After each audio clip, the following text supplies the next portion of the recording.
Hello. Today I'm going to talk to you about a condition that affects over 130 million adults in this country, and it's causing untold misery and is breaking the healthcare budgets of the United States and actually most of the developed countries in the world. That condition is metabolic syndrome. In this video, I'm going to talk about what metabolic syndrome is, how it affects your body, how your body develops it, and most importantly, how we can fix it, how you must fix it. My name is Dr. Reginald Friesen. I'm the medical director of Innotech Nutrition. And the reason why I'm making this video is because if you go to your physician and he diagnoses metabolic syndrome or one of the conditions that are associated with metabolic syndrome, he can't give you a pill to fix it. There's only one person that can fix this, and that's you.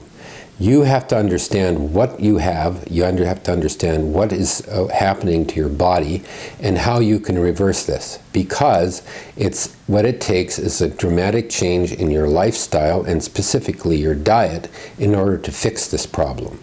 If not fix it completely, reverse it completely, at least make it a lot better. I grew up in Canada on a small farm. I was the oldest of 7 children. We lived off the land. We lived out of our garden in the summer, and then in canning my mother did in the wintertime. None of our food came from stores. What was purchased was flour and sugar and salt. My mother baked bread, and we ate a lot of eggs and meat from our animals that we raised, and what we drank was water and whole milk. I think our family drank at least 2 gallons of milk every day. We would separate the cream and we made butter. My mother fried things in lard, and sugar was a rarity in our diet. Desserts were fresh fruit in season or berries, or in the springtime we just didn't have any. Cookies and sweets like that were special occasions, birthdays and Easter and Christmas. And we virtually never drank any soda. Big family-sized Coke was twice a year or 3 times a year, and it would be carefully doled out into all of the kids in equal amounts. Seconds were virtually non-existent. When you have 7 kids around a table, there were no seconds. And we didn't eat snacks. My mother would tell us that if you have a snack, you're going to ruin your dinner. So we were hungry when we sat down and we ate, and that was it. We didn't, in between meals, there was nothing. There were no video games or television sets. We didn't have a TV set. So we spent most of our time playing outside. We would make up games outside, and we would, in the springtime, we had boats we would row around in that our uncles made us. Even in the wintertime, when it was 20 below, we still played outside, and this is what we looked like. Everybody was thin. The kids were thin. Even our parents were thin. In our community, I remember a few people that may be a little overweight. Today they would look normal, but there was no morbid obesity. We had I remember in studying in health, they had the food wheel, and they would, this is the food wheel would tell us that we should have foods from different food groups, but we should still avoid, they talk about fortified margarine, we should avoid animal fats, saturated fats. In 1992, the Department of Agriculture came out with the food pyramid, where approximately 65% of your calories were coming from cereal grains, vegetables, and fruits. This was replaced in 2005 with My Pyramid, supposedly to create more clarity, but instead it created more confusion. The little stripe to the right is all they had there for fat. 2012, this was replaced with My Plate, where 3/4 of your calories now came from carbs. There were no fats there at all, and dairy was overrepresented. So I graduated from high school. I think I was around 140 pounds. I went on to college and medical school. In medical school, we of course learned all about diseases, how to diagnose them, how to treat them. We got virtually no training in nutrition. It was a little bit in biochemistry. We learned about fats, proteins, and carbohydrates, vitamins, and minerals. And in terms of calories, we were taught that carbohydrates and proteins had 4 calories per gram, and fats had 9. Calories were bricks. There was no difference between a broccoli calorie and a chocolate cake calorie, which turned out to be quite wrong. And that if you were fat, it was because you were eating too much and exercising too little. And specifically, because fat had 9 calories per gram, you should reduce the amount of fat, reduce the total calories that you're eating, and to exercise, increase your output by exercising more. So if you're fat, you're eating too much and exercising too little, so it's your fault. So and we believed this. And when I went into practice as an internist, I was treating, most of the conditions I was treating were related to what we now call metabolic syndrome. This is high blood pressure, diabetes, and cholesterol problems. And I would dutifully hand out 1,200 calorie diets, and had people restrict the amount of salt that they ate. About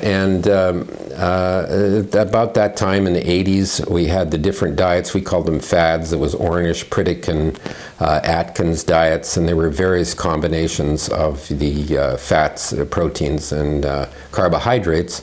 And people would go on these diets. They would lose weight. But when they went off them, everybody gained their weight back. I would dutifully hand out the 1,200 calorie diets. Some people followed them. They would lose weight, but then when they would stop the diets, they would gain all their weight back again. It's very frustrating for both patients and physicians. So as the years went by, we as a nation became fatter and fatter, myself included. We have now reached the point that out of the 252 million adults in this country, 75 million or 30% fall into the obese category with body mass indexes of greater than 30. Out of these, 80% of them suffer from metabolic syndrome, either one or all of the conditions that we'll talk about. Even more interesting, in the normal weight population who think that they're fine, 40% of these suffer from metabolic syndrome, and they have exactly the same diseases that the obese have. They have high blood pressure, diabetes, hypertension, and inflammation. So if you look at the 60 million that are sick in the obese population and 70 million in the normal weight population, we have a total of 130 million people in this country that are suffering from metabolic syndrome. So what is metabolic syndrome? Well, it is not a specific disease, but a constellation of conditions. High blood pressure or hypertension is one of the hallmarks. It's cholesterol problems, the elevated LDL, which is quote-unquote the bad cholesterol, triglycerides, and your HDL, which is the protective or good cholesterol, is low. Blood sugars can be either normal, elevated, borderline elevated, or frankly type 2 diabetes range, which is very high sugars. Type 2 diabetes is the diabetes where you have high insulin levels. Type 1 is the condition usually developed in teenagers or young or children, where your body loses the ability to produce any insulin. If you don't get insulin, you die. As opposed to type 2 diabetics who have high insulin levels.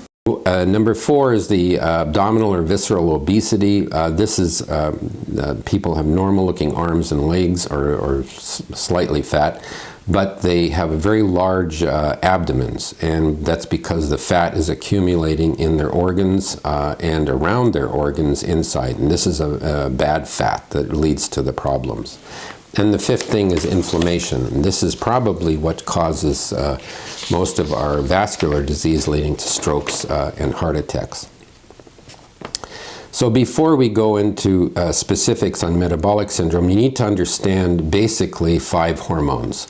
Insulin and glucagon, that's involved with sugar regulation, ghrelin and PPI, which is involved with controlling your hunger or appetite, and leptin, which is secreted by fat cells, and this tells your brain how much fat that you have on board. Insulin, as we know, is involved with the metabolism of glucose or sugar. If you ask somebody, how much sugar do you think you have in your blood? And people will say, first of all, most people have no idea. But if they take a guess, it's usually a cup or 2 cups of sugar in their blood. In actual fact, you only have about 2 teaspoons of sugar in your blood at any given time. So your body is that good. If you have 3 teaspoons, you're diabetic. Your body is that good at clearing the sugar out of your bloodstream. If you drink a 29-cent Big Gulp from one of the fast food chains, that has 3/4 of a cup of sugar in it. A whole cup if you ask for it without ice. So that has to be cleared very quickly out of your bloodstream because it's absorbed very quickly. So where does it go? Well, about 80% of it is either burned by, because all of your cells can use glucose. It's either burned or it is stored as a substance called glycogen. Glycogen is simply many glucose molecules linked together. 20% of it is actually stored in the liver as glycogen, or it's converted into, the rest of it is either converted to fat and stored in the liver, or released into the peripheral tissues where it is stored in fat cells, which makes your fat cells get larger and larger. The other interesting thing is that insulin blocks the release of fat from fatty tissues. So if you have a high insulin levels constantly, it's actually very difficult to mobilize fat out of your fatty tissues. Glucagon does everything the opposite. If your blood sugar drops, glucagon pushes glycogen into sugar out of the muscles and the liver, and it pushes fat, it helps release fat out of the fatty tissues to be either burned or converted into sugar. Ghrelin and PPY are the hormones that regulate your hunger.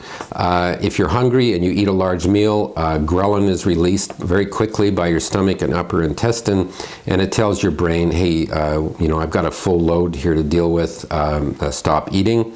About 20 minutes later, further on down the intestine, PPY is a hormone that's released that says, okay, I've really got lots of food here, stop eating.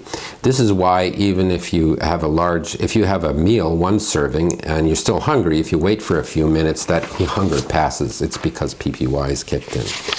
The 5th hormone is leptin.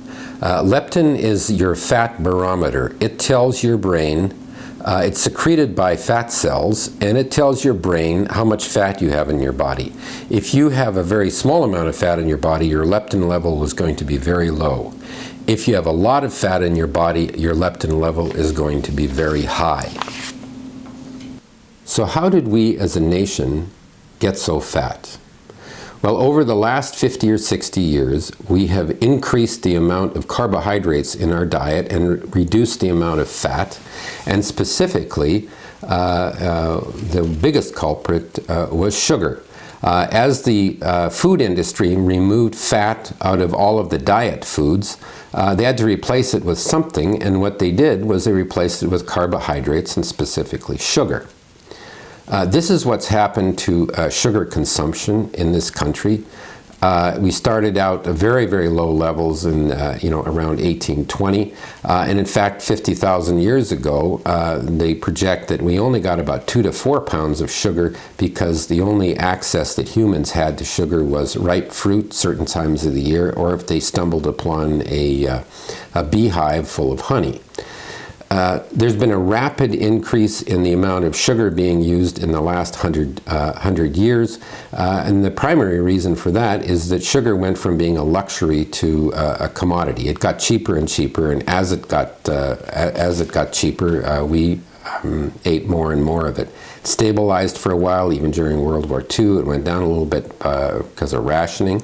Then it went back up again, particularly when high fructose corn syrup was developed by the Japanese. And high fructose corn syrup is actually 7 times sweeter than table sugar. And it's in everything. We have in 600 out of the 800 foods that are sold commercially in stores, there's added sugar and high fructose corn syrup. And it found its way into all of the drinks. So why do we love sugar so much? If you give a baby apple sauce or apple juice that's laced with sugar, they accept it right away. It takes about 13 feedings for them to eat mashed up peas. They don't like the regular savory foods. So why is this? Well, sugar in nature has a lot of calories, obviously, and there are no sweet poisons. Most of them are bitter. So we are programmed to like sugar. And the commercial companies know that the more sugar that they put in food, the more sugar and more salt they put in food, the more we like it.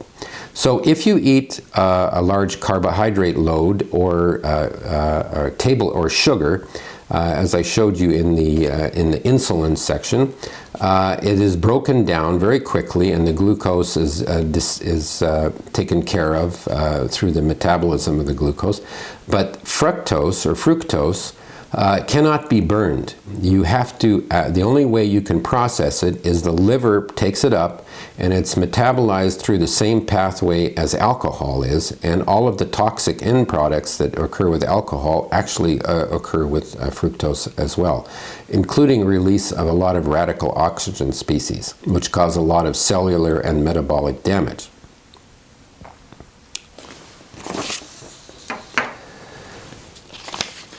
So what causes the metabolic syndrome? Well, I'm going to show you a picture here of two kinds of liver. On the left is normal liver, what normal liver looks like. This is chicken livers, obviously. It's not human. And on the right is foie gras, or a fatty liver in a duck.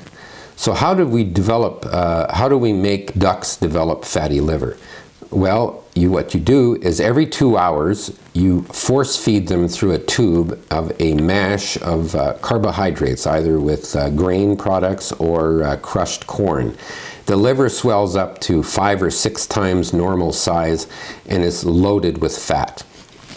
So this is what a fatty liver is. And if you have metabolic syndrome, this is probably what your liver looks like. So here you have cross-sectional CAT scans of 2 individuals. The person at the top is obese, but if you look at their internal organs, they've got a lot of fat underneath their skin, but their internal organs are not filled with fat, and they don't have a lot of fat inside their abdomen. And they are normal. They do not have metabolic syndrome. The person below, the CAT scan shows that they may not even be as obese as the one above, but their insides are filled with fat, it's called visceral fat, and their liver and pancreas are completely infiltrated with fat, and these people have metabolic syndrome. Here's another longitudinal scan of somebody, of 2 people. On the left, you see again that they have a lot of subcutaneous fat, but their liver shows up as black, which means that there's no fat in their liver. The person on the right and they're not only obese, but their liver is filled with fat. And the person on the left is normal in terms of their metabolic state. They do not have metabolic syndrome, and the person on the right, in fact, has metabolic syndrome. So what is the mechanism of how you develop, what is metabolic syndrome? What's the underlying cause of all this? Well, it's now pretty clear that it is most likely insulin resistance. So what is insulin resistance? Your pancreas is, because of the fatty liver, there's a lot of reasons for that are very complicated, but because the liver and the pancreas are filled with fat, the body becomes more and more resistant to the effects of insulin. So even though the insulin levels are very high, it's very difficult to push the sugar into the muscles and into the liver. The stores may be filled, but the body takes the sugar that's in your blood and it converts it to fat, where it's continues to be stored in the liver and distributed into the fatty tissues peripherally. This goes on until eventually, with higher and higher blood sugars, the body eventually, in spite of even medication, diabetes medications, the pancreas, in fact, gives out and stops producing or dramatically reduces the amount of insulin, and people actually need to have insulin given by needles. So the other one of the biggest problems is when you have this insulin resistance, the high insulin levels, as we talked about previously, it blocks the release of fat from your fatty tissue. So even if you diet and you want to lose weight, the fat cannot be mobilized because the high insulin levels block it. The other thing about insulin resistance is it makes those hormones that we talked about, ghrelin and PPY, it makes the brain insensitive to them. So even though you're eating a lot, you're still hungry. And with as far as leptin is concerned, the barometer of fat in your tissues, even though you have lots of fat in your body and your leptin level is sky high, your brain can't sense it. So when obese people are saying they're starving all the time, even though they're eating all the time, it is actually true. They are actually hungry because their brains cannot sense the hormones that tell them that they've got enough stored energy in their body. So what's the solution to all of this? Robert Lustig, MD, a physician who's done a lot of work as far as sugar is concerned. He has a wonderful YouTube video called The Bitter Truth About Sugar.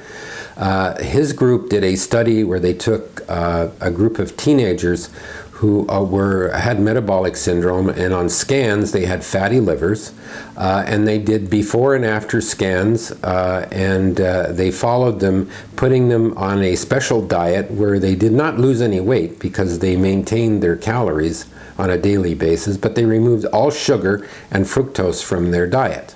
And when they did that, they over a period of time, they cleared out about 30% of the fat out of their liver, and their metabolic syndromes, all the markers of that, disappeared. So their blood sugars returned to normal, their blood pressures returned to normal. So the first step is you need to, in fact, clear all that fat out of your liver.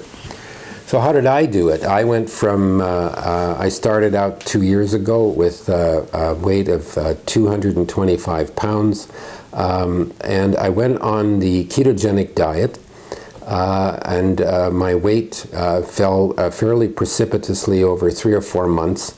I hit a plateau, and it would not go down any further. So I then went on to do intermittent fasting.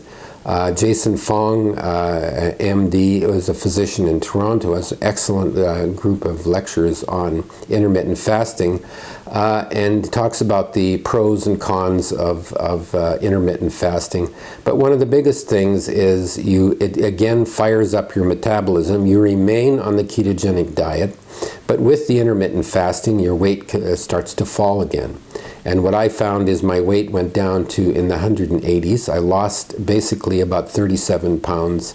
And my blood pressure was started out at 180 over 110. And on 2 drugs was barely normalized. And of course I was on the statin for my cholesterol. I'm now off all of those drugs. My blood pressure is 120 over 70. And my lipids are normal. And my fasting blood sugar is normal.